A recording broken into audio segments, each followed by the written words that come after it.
O trabalhador fica mais pobre à medida que produz mais riqueza. E sua produção cresce e cresce e cresce. E tanto a sua produção quanto o trabalhador não passam de mercadoria. Mercadoria barata. Mercadoria que na mão daquele que é o patrão não tem importância, porque pode ser facilmente substituído. O produto do trabalho humano é trabalho incorporado em um objeto convertido em coisa física. Esse produto é uma coisificação. E sim, é perverso, porque na verdade se apropriam de você, te alienam a tal ponto que quanto mais objetos você produz, menos você pode possuir. Quanto mais você produz, menos você vai ter. Esse é o capital. Quanto mais você se empenha e se desgasta na produção, mais poderoso se faz o mundo dos objetos por ele produzido, e mais pobre se torna a sua vida. Isso é foda. E menos ele vai te pertencer. Lembra daquela música do Zé Geraldo? Tá vendo aquele edifício, moço? Eu também trabalhei lá. É mais ou menos isso. Escutei essa música quando eu era moleque, e ali eu já comecei a entender mais ou menos como funcionava essa relação de trabalho, certo? A gente perde a sensibilidade nesse meio de trabalho, né? A gente perde a sensibilidade. O trabalhador, ele se torna cada vez menos um meio de existência no sentido direto para a sua subsistência física, né? Então, o objeto de sua produção determina primeiramente a sua existência enquanto trabalhador, e somente depois como sujeito físico. Isso quer dizer que quanto menor é a sua importância dentro de uma fábrica, dentro de um supermercado que você trabalha, dentro do menos importância você tem, sentido assim, e mais você vai doar da sua força de trabalho. Quanto mais você produz, entendeu? A gente pega uma obra, por exemplo, vamos supor que o ajudante de pedreiro dentro de uma obra é o que mais trabalha, e o pedreiro também. Tanto o pedreiro quanto o ajudante pedreiro, eles são os que mais trabalham, o que mais pega no pesado, que vira a massa, o que pega o carrinho, que joga a lata nas costas, que vira com a enxada. E esses são os que menos ganham.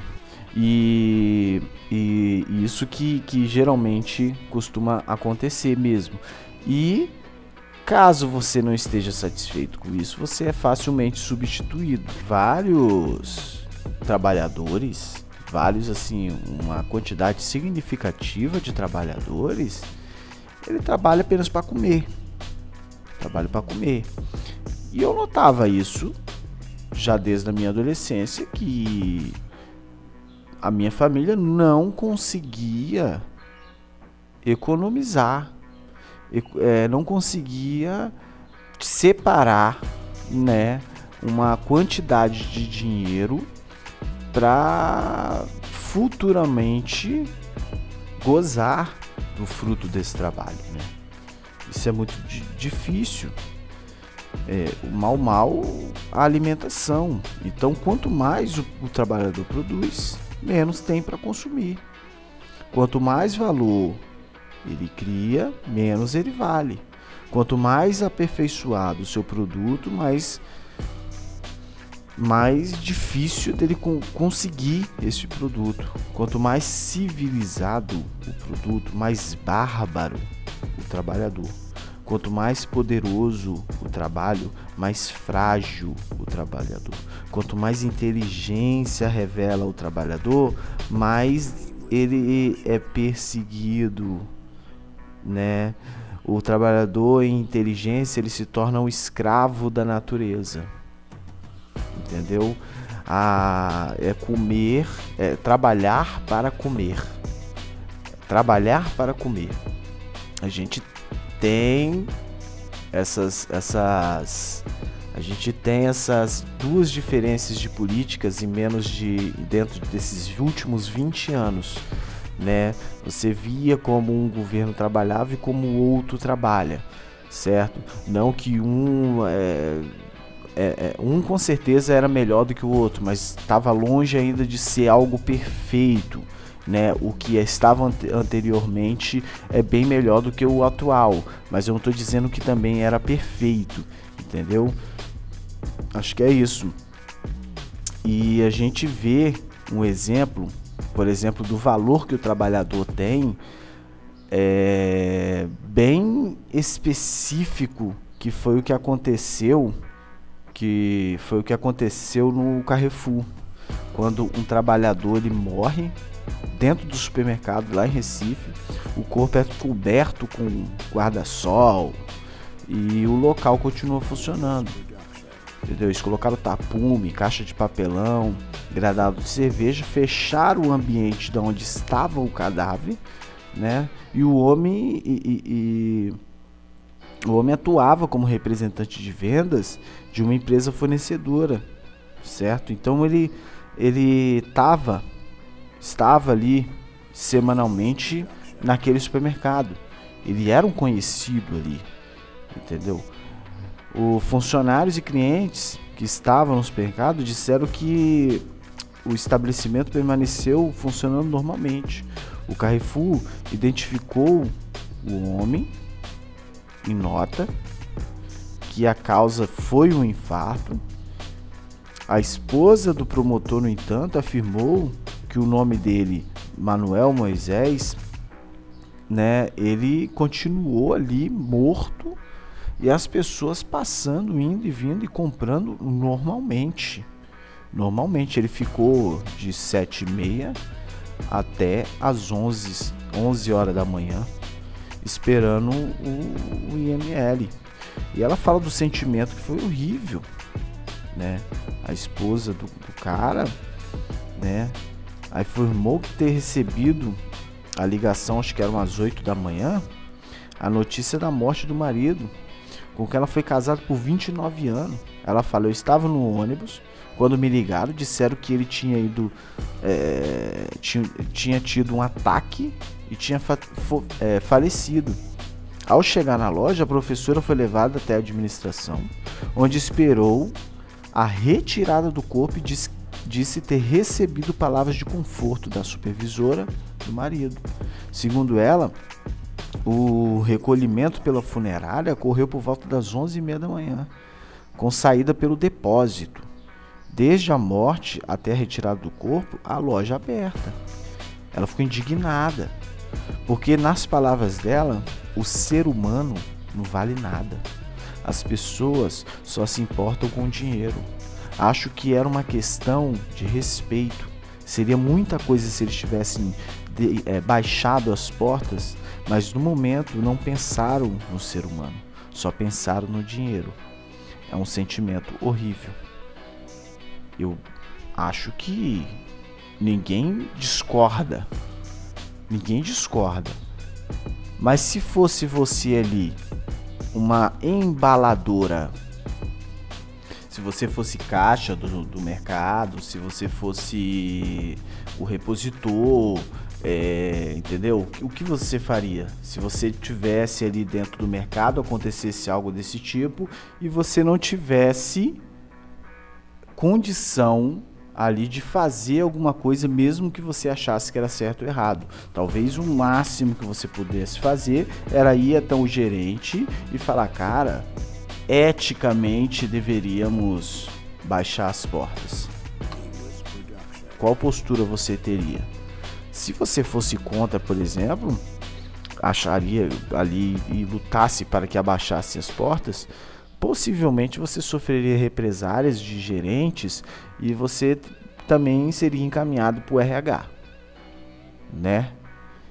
Quem faz esse jogo virar?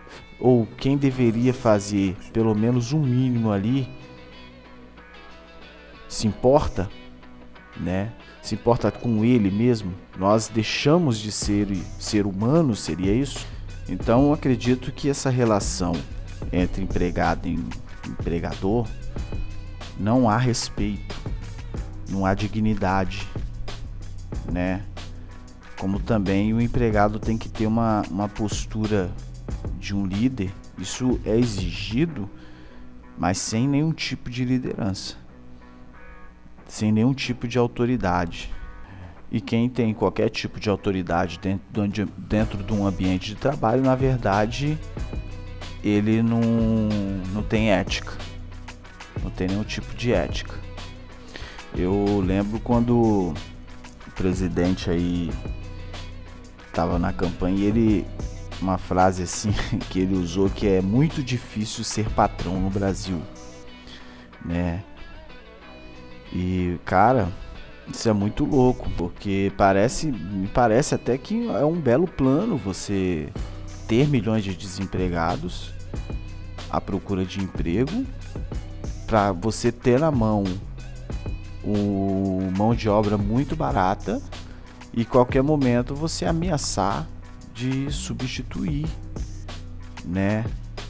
É muito louco. Tipo assim, e claro, essa divisão territorial do trabalho, né? Porque é complexo, velho. Isso aí é muito complexo. Mas todo mundo ali luta por ter um melhor território dentro do seu trabalho. E parece a maneira mais fácil é você apoiando nas idiotices daquele que paga o seu salário. Isso é muito louco. Acho que o capitalismo, ele nessa hora aí, ele alcança todos da cadeia trabalhística ali, né? Esses fatores é trabalhado na perspectiva mesmo do inconsciente do trabalhador, né? Isso é muito doido. Então ele vai ali do escravo ao assalariado. Aquele escravo que era tipo um capataz, ao assalariado que não deixa de ser um capataz, né? Ele corta o pescoço do seu semelhante, se necessário, para ganhar a confiança daquele que paga o seu salário. E por que eu tô falando isso? Porque as portas não foram fechadas. Eu acho interessante também falar que o Brasil hoje passa o vexame, né, de ser o único país do mundo que se diz civilizado sem o Ministério do Trabalho. Mesmo os países mais capitalistas do globo, como os Estados Unidos, mantêm o Ministério do Trabalho por saber que a regulação e fiscalização do mercado é essencial para um justo funcionamento, né, dessa economia capitalista. Vale lembrar que logo depois de assumir a presidência, Bolsonaro, além da extinção do Ministério do Trabalho, o presidente também deu declarações públicas de que, no que depender dele, também deveriam ser extintos o Ministério Público do Trabalho e a Justiça do Trabalho. Supõe-se assim que apoiará emendas que vai contra o trabalhador. Entendeu? O Ministério da Economia quer criar aquela carteirinha verde e amarela. E é notório que vai ser com menos direitos. Aí surge uma nova classe de trabalhadores. Os trabalhadores de segunda categoria. É diferente. porque nós já somos trabalhadores de segunda categoria, só que agora ela vai ser institucionalizada. Nós somos trabalhadores de segunda categoria institucional. Entendeu? Sintetiza o pensamento. O pensamento opressor, ele ganha estrutura e forma sobre as relações de trabalho.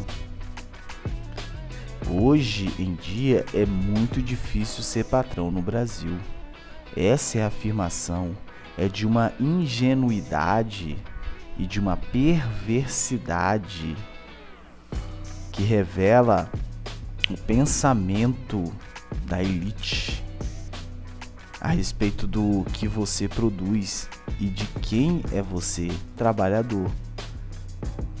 Ser empregador no Brasil, eu acredito que não deve ser fácil. Mas ser trabalhador é muito mais difícil. Há o conflito. O empregador quer maximizar o lucro, pagando o menor salário para o maior tempo de trabalho. Enquanto o empregado deseja o maior salário pelo menor tempo de trabalho possível, para assim ele conseguir ter também vida. Né? A gestão ali de mão de obra é difícil, ela é complexa. Isso acontece em qualquer lugar do Brasil, né? E na sua espantosa ignorância como presidente sobre diversos temas, ele parece desconhecer declaradamente, quando abre a boca, qualquer tipo de relação em ser empregado, né? Lembrando que ele botou fogo no quartel, reivindicando melhor qualidade de trabalho. E assim ele foi expulso, certo? Ele ignora totalmente o quão difícil é ser empregado no Brasil. Ele ignora. E vale lembrar que morre quase 10 trabalhadores decorrentes de acidentes trabalhistas no Brasil diariamente. Então, trabalhadores de todo o Brasil, acordem antes que seja tarde demais. Pois assim como o senhor que ficou ali morto insignificantemente por aqueles que trabalhavam com ele, amanhã pode ser você. Enquanto o Zumbi trabalha cortando cana na zona da Mata Pernambucana, o Lorunquê vende carne de segunda a segunda. Ninguém vive aqui com a bunda preta pra cima. Tá me ouvindo bem? Enquanto a gente dança no bico da garrafinha, Odé trabalha de segurança, pega ladrão que não respeita quem ganha o pão que o Tição amassou honestamente. Enquanto o Obatalá faz serviço pra muita gente que não levanta um saco de cimento. Tá me ouvindo bem? Enquanto o Olorum trabalha como cobrador de ônibus naquele transe infernal de trânsito, o sonha com um novo amor para ganhar um passe ou dois na praça turbulenta do Pelô, fazer sexo oral, anal, seja lá com quem for. Tá me ouvindo bem? Enquanto Rainha Quelé limpa a fossa de banheiro, sambongo, bungo na lama. Isso parece que dá grana, porque o povo se junta e aplaude sambongo na merda, pulando de cima da ponte. Tá me ouvindo bem? Tá me ouvindo bem? Tá me ouvindo bem? Hein, seu branco safado! Ninguém aqui é escravo de ninguém.